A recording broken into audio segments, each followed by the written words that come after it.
Hi, this is Stella with Simply Unraveled. In this tutorial, I'm going to show you how to create a bobble stitch that looks much cleaner with your color change. So what I've got here is I've been crocheting along with a half double crochets, and the bobble stitch will be done with double crochets. And you'll see that here in just a minute.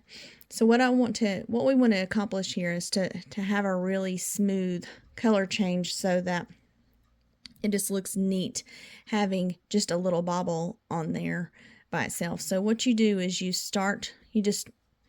end your last stitch and you just have one loop on here. So what you're going to do is you're going to take your yarn, your next color, and you're just going to loop it.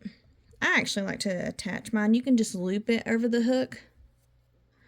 But I've actually found if I just attach my yarn normally, like you do when you get ready to crochet, that it works just as well.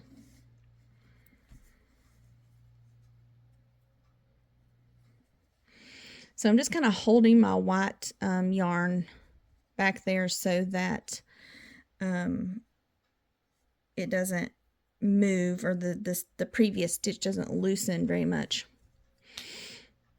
And I've got my new yarn on the hook right here beside it.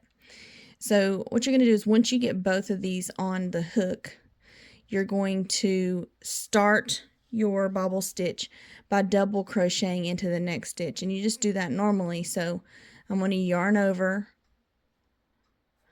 go into my next stitch, and you can see I'm holding the pink and the white in the back so that I can grab them under, they'll stay under my bobble stitch. That's just a preference, you don't have to do that.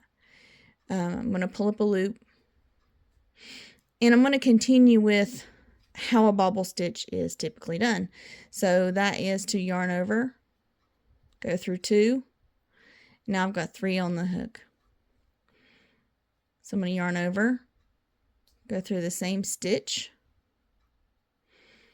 pull up a loop, go through 2 on my hook.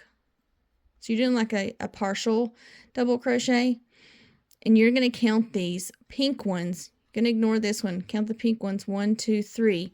I like to go 6 before I finish my bobble.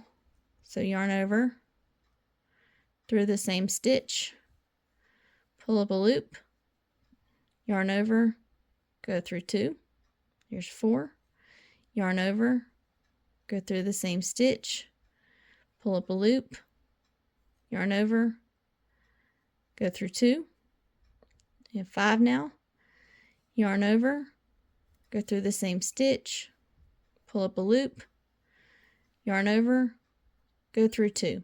So now we have 6 on the hook. So now I'm going to yarn over with the white, which is the color that I'll be going to next. So when I yarn over with the white, come through all 6 plus the white that was on my hook at the beginning, yarn over again, or chain. You're not really yarn over, you're chaining to kind of secure that bobble. I always pull it a little bit tight just to make it punch out a little more, and you saw me stick my finger in there to make it punch out because it's a bobble, so you want it to stick out. And then you find your next stitch, and you'll go, which I was doing half double crochets, so I'm going to continue to do that. And then you have your next stitch, and you just keep going on around. So let me show you why that's a cleaner method. So you see there are nothing sticking out, very smooth color change. So if you have any questions, please give us a shout.